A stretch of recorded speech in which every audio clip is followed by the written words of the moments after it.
Good morning students. APS school Kathumar की online classes में आप सभी का स्वागत है। हमने जो चैप्टर स्टार्ट किया है केमिकल काइनेटिक्स, रासायनिक बलगतिकी, फोर्थ चैप्टर आपकी केमिस्ट्री का, और ये 3 नंबर का चैप्टर है। बोर्ड में इसमें 3 नंबर के क्वेश्चन आते हैं।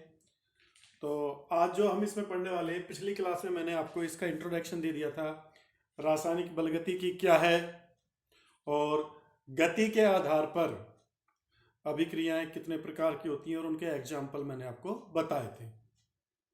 आयनिक अभिक्रियाएं या तीव्र गति की अभिक्रियाएं, अतिमंद अभिक्रियाएं जिनमें होने वाले परिवर्तन हमको दिखाई नहीं देते या प्रेक्षण योग्य नहीं होते, और मध्यम वेग वाली अभिक्रियाएं या मंद अभिक्रियाएं जो एक निश्चित समय में कंप्लीट हो जाती हैं, तो उन्हीं का हम अध्ययन करते हैं। आज जो हम पढ़ने वाले हैं वो है आपका सांद्रता वक्र, क्रिया कारक व उत्पादों के सांद्रता वक्र। क्रिया कारक एवं उत्पादों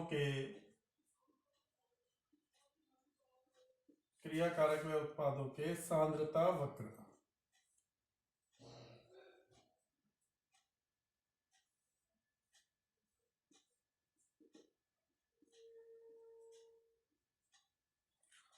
तो क्रिया कारक व उत्पादों के सांद्रता वक्र क्या है कि जब भी कोई रासायनिक अभिक्रिया होती है, तो भाई हम प्रारंभ में क्या करते हैं, क्रिया कारक को लेते हैं। क्रिया कारक है जो आपस में क्रिया करते हैं और क्या बनाते हैं, उत्पाद बनाते हैं। तो t बराबर 0 पर, मतलब जब अभिक्रिया प्रारंभ हो रही है, अभिक्रिया प्रारंभ होती है तो केवल क्रिया कारकों की सांद्रता होती है। मान लीजिए इसकी सांद्रता A है, क्रिया कारकों की सांद्रता क्या है, A, और उत्पादों की सांद्रता क्या होती है, 0। उत्पाद तो उस समय होता ही नहीं है। अभिक्रिया जब प्रारंभ होती है तो केवल क्रिया कारक होते हैं, उत्पाद होता ही नहीं है। तो इसका मतलब t बराबर 0 पर क्रिया कारकों की सांद्रता क्या होती है, सर्वाधिक होती है। क्रिया कारकों की सांद्रता क्या होती है, सर्वाधिक होती है। जैसे जैसे समय बीतता है, t समय पर, मान लो समय t पर क्रिया कारकों की सांद्रता कम हो जाती है, उसमें से मान लो x मात्रा वियोजित हो गई, a माइनस एक्स, और उत्पाद है जो बन जाते हैं x।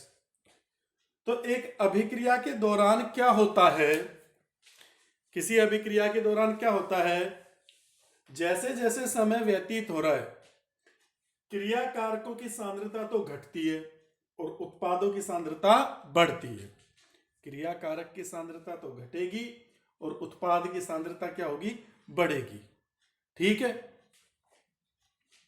अब अगर हम समय और सांद्रता के मध्य, क्रिया कारक और उत्पादों की सांद्रता के मध्य ग्राफ बनाएं, तो वो ग्राफ किस प्रकार से बनेंगे, ठीक है ना।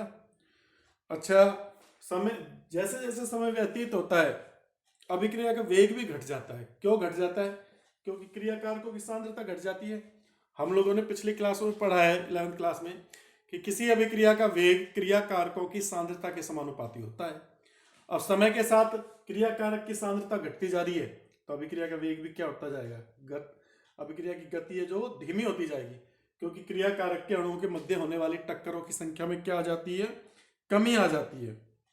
अतः क्रिया कारक की जो सांद्रता में होने वाली कमी है वो भी क्या हो जाती है, शुरू में इनकी सांद्रता तेजी से घटेगी। प्रारंभ में क्रिया कारकों की जो सांद्रता है वो तेजी से घटती है, बाद में क्या हो जाती है, धीमी हो जाती है। ऐसे ही प्रारंभ में उत्पादों की सांद्रता तेजी से बढ़ेगी लेकिन बाद में क्या हो जाती है, स्लो हो जाती है। तो अगर मैं इनके वक्र बनाऊं, भाई हम एक्स अक्ष पर, ये आपकी एक्स अक्ष, ये वाई अक्ष। एक्स अक्ष पर तो अपन ले लेते हैं टाइम, समय को, समय बढ़ रहा है, और वाई अक्ष पर ले लेते हैं अपन क्रिया कारकों की सांद्रता, क्रिया कारक की सांद्रता। बड़ा ब्रैकेट है जो सांद्रता को प्रदर्शित करता है। बड़ा ब्रैकेट किसको प्रदर्शित करता है, सांद्रता को प्रदर्शित करता है। तो क्रिया कारकों की सांद्रता, तो देखो क्रिया कारकों की सांद्रता प्रारंभ में t बराबर 0 पर, ये t बराबर 0 वाला पॉइंट, ये पॉइंट t बराबर 0 पर इनकी सांद्रता सर्वाधिक है। मान लो सांद्रता सर्वाधिक है यहां इस पॉइंट पर। जैसे जैसे समय घटेगा, जैसे जैसे समय बढ़ेगा, तो क्या होगा, इनकी सांद्रता में कमी आ गई। प्रारंभ में सांद्रता तेजी से गिरेगी। क्यों गिरेगी? क्योंकि अभिक्रिया का वेग क्रिया कारकों की सांद्रता के समानुपाती होता है। वेग या गति है जो अभिक्रिया की, वो क्रिया कारक की सांद्रता की क्या होती है, समानुपाती होती है। तो प्रारंभ में क्रिया कारक की सांद्रता सर्वाधिक है, तो अभिक्रिया भी तेजी से होगी। अभिक्रिया तेजी से होगी, उस होने का क्या मतलब है कि क्रिया कारक के अणुओं के मध्य तेजी से टक्कर होगी और वो तेजी से ही उत्पाद बनाएंगे। तो क्रिया कारकों की सांद्रता में तेजी से कमी आएगी। तो देखो ये स्लोप सीधा जा रहा है। फिर जैसे ही क्रिया कारकों की सांद्रता कम हो जाएगी, तो उनके मध्य होने वाली टक्करों की संख्या में भी कमी आ जाएगी। अब उनके अणुओं के मध्य टक्कर कम होने लग जाएंगी, तो उत्पाद में भी धीमी गति से बदलेंगे। तो अब सांद्रता में जो कमी होगी वो भी धीमी होगी। तो देखो प्रारंभ में तो तेजी से घट रहा है, फिर ये ऐसे चला जाता है यूं। तो ये तो हो गया आपका क्रिया कारकों के सापेक्ष सांद्रता वक्र। ये तो क्या है, क्रिया कारकों के सापेक्ष सांद्रता वक्र। अब उत्पाद की सांद्रता के सापेक्ष बनाते हैं। यहां पर x अक्ष पर समय ले लिया और इधर उत्पाद की सांद्रता। उत्पादों में क्या होता है, प्रारंभ में उत्पाद की सांद्रता t बराबर 0 पे क्या होती है, 0। ये देखो 0 है, तो यहां पर 0 है। प्रारंभ में क्रिया कारकों की सांद्रता अधिक है, तो वेग भी अधिक होगा, अभिक्रिया तेजी से होगी, क्रिया कारक तेजी से उत्पाद में बदलेंगे। तो उत्पाद है जो तेजी से बढ़ेगा, उत्पाद की मात्रा प्रारंभ में। लेकिन बाद में वेग कम हो जाता है, तो उत्पाद की सांद्रता में जो परिवर्तन है वो भी क्या हो जाएगा, कम हो जाएगा। उत्पाद की सांद्रता में जो वृद्धि होगी, प्रारंभ में तो तेजी से बढ़ेगी, पर बाद में क्या हो जाएगी, कम हो जाएगी, एक जगह स्थिर सी हो जाती है। तो ये जो बनेगा वो इस तरह से बनेगा। प्रारंभ में तेजी से देखो सीधा, फिर ये इस तरह से जाता है और फिर यूं हो जाता है। तो ये तो उत्पाद का सांद्रता वक्र हो गया, ये क्रिया कारक का सांद्रता वक्र होगा। ठीक है। अगर मैं दोनों को एक साथ प्रदर्शित करना चाहूं तो कैसे करूंगा, ये समय, तो यहां पे ओनली सांद्रता, तो ऐसे दिखा सकते हैं अपन। उत्पादों की सांद्रता तो बढ़ रही है, क्रियाकारकों की सांद्रता घट रही है। तो ये तो उत्पादों का सांद्रता वक्र हो गया, उत्पाद, और ये क्रियाकारक, ये एक ही उसमें दिखा दिया अपन ने। तो ये आपके क्या हो गए, क्रियाकारक और उत्पादों के सांद्रता वक्र। इन वक्रों को देखने से आपको क्या पता लग रहा है कि जैसे जैसे समय व्यतीत होता है, क्रिया कारकों की सांद्रता में कमी आती है, क्रिया कारकों की मात्रा कम हो जाती है। और जैसे जैसे समय व्यतीत हो रहा है, बढ़ रहा है, उत्पादों की सांद्रता में क्या होती है, वृद्धि होती है। लेकिन ये सांद्रता में जो कमी है, प्रारंभ में तो तेजी से हो रही है, बाद में स्लो पड़ जाती है। ऐसे उत्पाद की सांद्रता में वृद्धि प्रारंभ में तो तेजी से हो रही है, देखो स्लोप सीधा बढ़ रहा है, फिर बाद में क्या हो जाती है, स्लो हो जाती है, एक स्थिर सी हो जाती है। तो इसका स्क्रीनशॉट ले लीजिए भाई।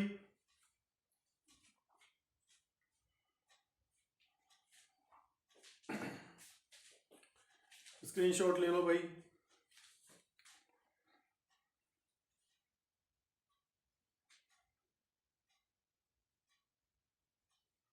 अब अपन पढ़ेंगे अभिक्रिया का वेग,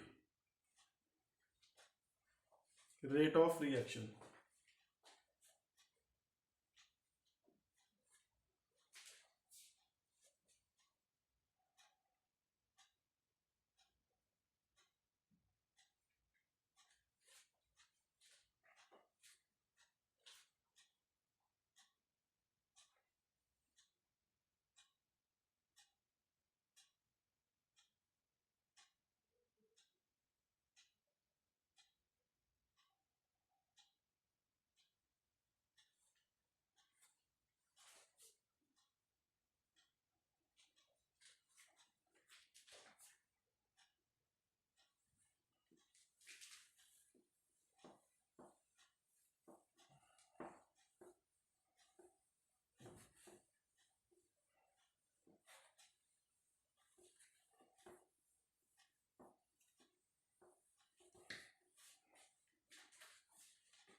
अभिक्रिया वेग, रेट ऑफ रिएक्शन।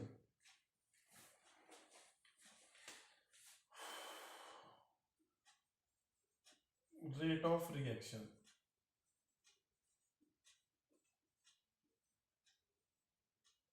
अभिक्रिया का वेग।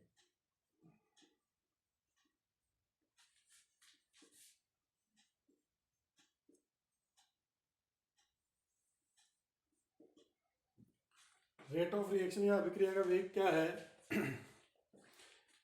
भाई आपको पता है किसी अभिक्रिया के होने के दौरान क्रियाकारक की सांद्रता में परिवर्तन होता है और उत्पाद की सांद्रता में परिवर्तन होता है। क्रियाकारकों की सांद्रता तो घटती है, उत्पाद की सांद्रता बढ़ती है अभिक्रिया के दौरान। अब अपन वेग, अगर अपन फिजिक्स में आपने वेग के बारे में पढ़ा है कि इकाई समय में तय किया गया विस्थापन, इकाई समय में तय किया गया विस्थापन वेग कहलाता है। वहां पर क्या होता है, उनकी स्थिति बदल जाती है ऑब्जेक्ट की।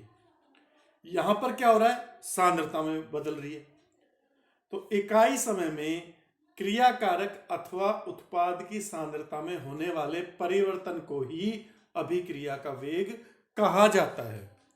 इकाई समय में क्रियाकारक अथवा उत्पाद की सांद्रता में होने वाले परिवर्तन को ही अभिक्रिया का वेग कहा जाता है। तो अभिक्रिया का वेग क्या है? एकांक समय में, एकांक समय में क्रियाकारक या उत्पाद की सांद्रता में परिवर्तन को ही, एकांक समय में क्रियाकारक या उत्पाद की सांद्रता में परिवर्तन को ही अभिक्रिया का वेग कहते हैं। अभिक्रिया का वेग कहते हैं। ठीक है भाई, मतलब रेट ऑफ रिएक्शन, अभिक्रिया का वेग, ये शॉर्ट में लिखा रेट ऑफ रिएक्शन बराबर क्रियाकारक या उत्पाद की सांद्रता में परिवर्तन,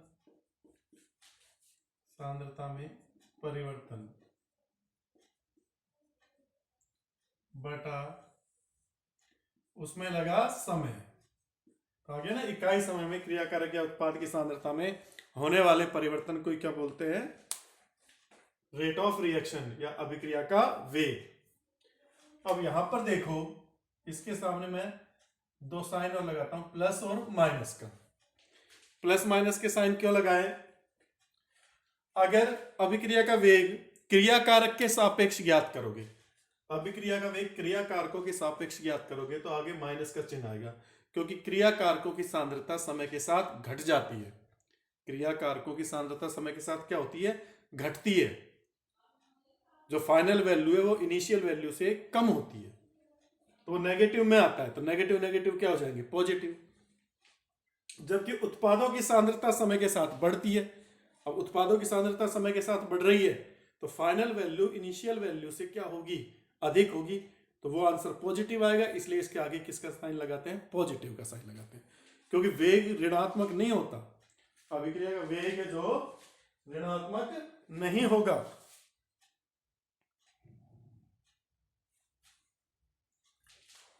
अगर हम क्रियाकारक के सापेक्ष वेग ज्ञात करेंगे तो कैसे लिखेंगे? रेट ऑफ रिएक्शन बराबर माइनस क्रियाकारक की अंतिम सांद्रता माइनस क्रियाकारक की प्रारंभिक सांद्रता। अंतिम में से हमेशा प्रारंभिक को घटाते हैं। तो क्रियाकारक की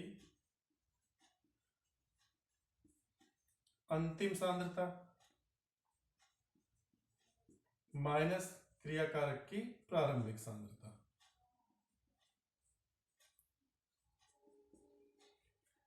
बटा उसमें लगा समय t।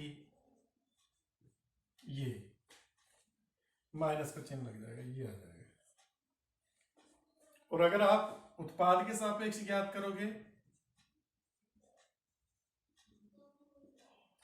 तो कुछ भी साइन नहीं लगाना, प्लस का साइन रहता है, प्लस को लिखने की जरूरत नहीं रहती। उत्पाद की अंतिम सांद्रता माइनस उत्पाद की प्रारंभिक सांद्रता, अंतिम में से प्रारंभिक को घटा देना, बटा उसमें लगा समय, जितने समय में परिवर्तन हुआ। तो ये क्रियाकारक के सापेक्ष है, क्रियाकारक के सापेक्ष विज्ञात क्या है, और ये उत्पाद के सापेक्ष,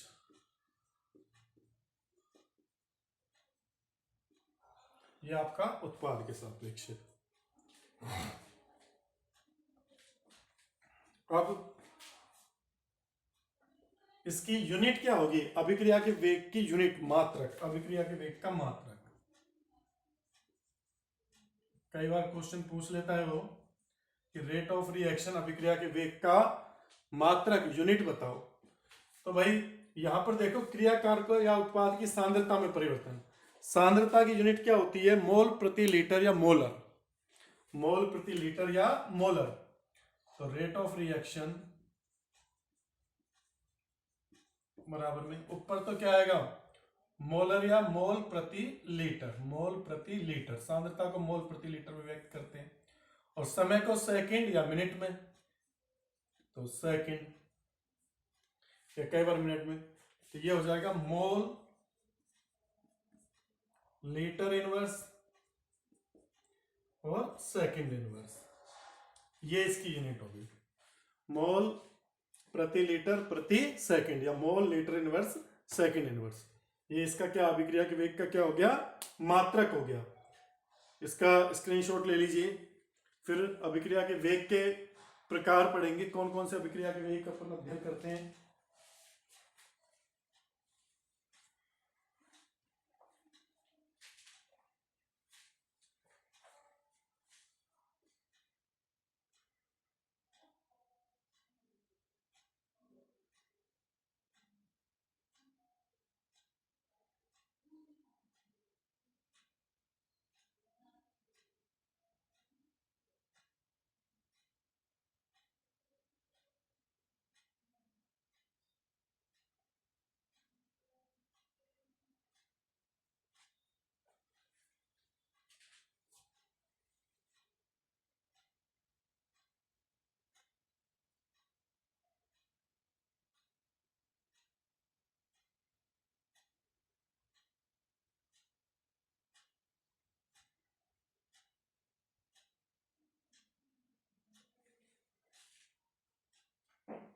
हाँ भाई, स्क्रीनशॉट ले लिया इसका। अब देखते हैं अभिक्रिया के वेग।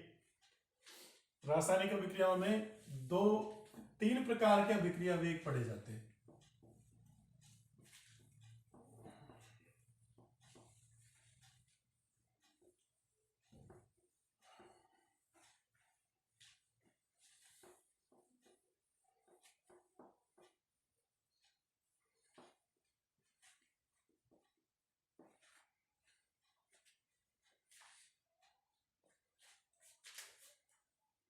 अभिक्रिया वेगों के प्रकार,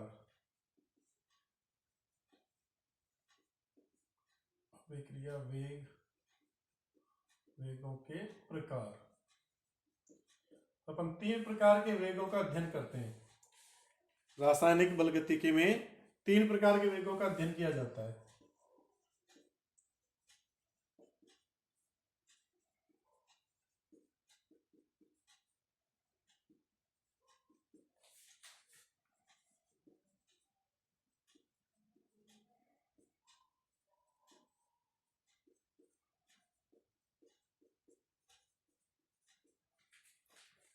तीन प्रकार के वेग कौन कौन से हैं? पहला है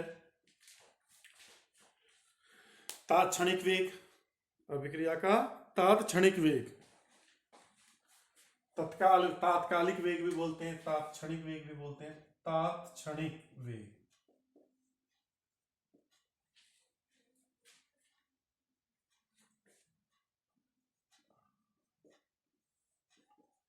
इंस्टेंटेनियस वेलोसिटी। तात्क्षणिक वेग। तात्क्षणिक वेग क्या है? किसी रासायनिक अभिक्रिया के दौरान एक निश्चित क्षण या निश्चित समय पर ज्ञात किया गया अभिक्रिया का वेग क्या कहलाता है? उसका तात्क्षणिक वेग कहलाता है।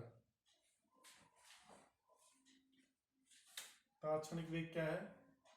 किसी रासायनिक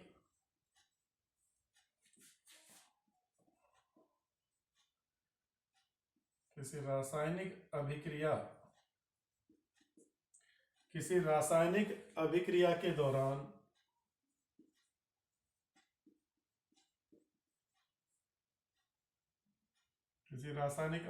दौरान एक निश्चित क्षण पर एक निश्चित क्षण या निश्चित समय पर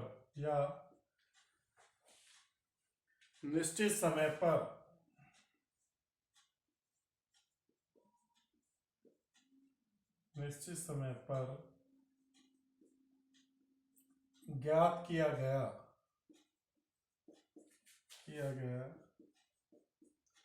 वेग ही तात्क्षणिक वेग कहलाता है। तात्क्षणिक वेग कहलाता है। अब तात्क्षणिक वेग है, फिजिक्स में भी आपने पढ़ा है। तात्क्षणिक वेग के लिए क्या है? Limit delta T tends to zero करनी पड़ती है, मतलब अल्पांश के लिए जहां पर डेल्टा टी क्या है? जीरो। तो रेट ऑफ वी तात्क्षणिक बराबर क्या आएगा? Limit delta T tends to zero plus minus delta C upon delta T. ये तो समझ गए होगे आप। प्लस माइनस क्यों लगाया है? अगर उत्पाद के सापेक्ष है तो प्लस चिन्ह, क्रियाकारक के सापेक्ष है तो माइनस का चिन्ह। और delta T tends to zero मतलब अल्पांश के लिए, अल्पांश का मतलब तात्क्षणिक वेग। इसको अपन यूं भी लिख सकते हैं, plus minus DC upon D T. Plus minus DC upon D T, ये आपका तात्क्षणिक वेग को प्रदर्शित। अब देखो तात्क्षणिक वेग ज्ञात कैसे किया जाता है। तात्क्षणिक वेग ज्ञात करने के लिए हम क्रियाकारक व उत्पादों के सांद्रता वक्रों का उपयोग करते हैं। क्रियाकारक व उत्पाद के सांद्रता वक्र का उपयोग किया जाएगा, ग्राफ का उपयोग किया जाता है। इसमें जैसे ये टाइम, यहां पर रिएक्टेंट की सांद्रता, क्रियाकारक की सांद्रता का ग्राफ आपको पता है, यूं रहता है। अब इसमें आपको किसी भी टाइम पर ज्ञात करना है, मान लो एक क्षण पर, इस क्षण पर ज्ञात करना है, तो जिस पॉइंट पर आपको तात्क्षणिक वेग ज्ञात करना है उस पॉइंट पर स्पर्श रेखा खींच देते हैं। उस पॉइंट पर क्या करते हैं? स्पर्श रेखा। और उस स्पर्श रेखा का जो ढाल होता है भाई, इस स्पर्श रेखा का जो ढाल रहेगा वो ढाल ही किसको बताएगा? आपके ये ढाल ही तात्क्षणिक वेग को प्रदर्शित करता है, स्लोप को प्रदर्शित करता है। इसका स्लोप कैसा है? नेगेटिव। ढाल या स्लोप कैसा है इसका? नेगेटिव। थीटा की जो वैल्यू है, थीटा की वैल्यू किससे? 90 डिग्री से तो क्या है? अधिक है। 90 डिग्री से अधिक है, 90 डिग्री से अधिक है थीटा, और 180 से क्या है? कम है। 90 डिग्री से अधिक है और 180 से क्या है? कम है। यूं ही आएगा, ठीक है ना? 180 से कम है और 90 से क्या है? ज्यादा है, तो नेगेटिव आएगा। थीटा की वैल्यू क्या आएगी? नेगेटिव। अगर अपन उत्पाद के सापेक्ष ज्ञात करें, यहां टाइम, यहां प्रोडक्ट की सांद्रता, उत्पाद की, प्रोडक्ट की सांद्रता, आपको पता है ऐसा ग्राफ रहता है कुछ। अब इसमें किसी भी पॉइंट पर, मान लो इस पॉइंट पर ज्ञात करनी है आपको, तो आप क्या करो? इस पर स्पर्श रेखा खींच दो। टच करती हुई निकल जाए। अब स्पर्श रेखा खींचोगे तो इसका जो ढाल बनेगा, ये ढाल देखो थीटा। अब की बार थीटा की जो वैल्यू है वो 90 डिग्री से कम है और 0 डिग्री से क्या है, ज्यादा है। 90 डिग्री से तो कम है थीटा और 0 डिग्री से क्या है, ज्यादा है। तो इसका मतलब स्लोप कैसा है, पॉजिटिव। स्लोप कैसा आएगा, पॉजिटिव। तो थीटा की वैल्यू ही किसको बताएगी, थीटा की वैल्यू किसको बताएगी, आपके तात्क्षणिक वेग को। टेंजेंट याद करते हैं, ढाल याद करते हैं। टेन थीटा बराबर आपको पता है ना क्या होता है, लाल बेटा कक्का पढ़ा है ना। टेन थीटा बराबर क्या होगा, टेंजेंट लाल तो लंब, कक्का लंब बटा आधा। तो यहां पर इसके जैसे थीटा है, ये इधर खींचो ये इधर खींचो, इनको मिलाओ। ये तो थीटा के सामने की बजाय ये तो लंब हो गया और ये आधार हो गया, तो एल बटा ये आ जाएगा। तो ऐसे निकल जाती है थीटा की वैल्यू। थीटा का मेजर करना पड़ता है या थीटा की वैल्यू आपको पता होनी चाहिए। तो ये आपका क्या हो गया, तात्क्षणिक वेग। तात्क्षणिक वेग भी लगातार बदलता है। देखो आप हर पॉइंट पर इसका ढाल अलग अलग आएगा। इसमें खास बात क्या है कि एक तो यह है कि कैसे ज्ञात किया जाता है, तो जिस पॉइंट पर तात्क्षणिक वेग ज्ञात करना है उस पॉइंट पर हम स्पर्श रेखा खींच लेते हैं। उस पॉइंट पर क्या करते हैं, स्पर्श रेखा खींच लेते हैं। और दूसरी चीज क्या है कि जो तात्क्षणिक वेग होता है ये भी फिक्स नहीं होता, हर क्षण बदलता है। देखो स्लोप लगातार बदलेगा। इस पॉइंट पर ज्ञात करोगे तो अलग स्लोप बनेगा, इस पॉइंट पर ज्ञात करोगे अलग स्लोप बनेगा, इस पॉइंट पर ज्ञात किया अलग स्लोप बनेगा, इस पॉइंट पर ज्ञात किया अलग स्लोप बनेगा।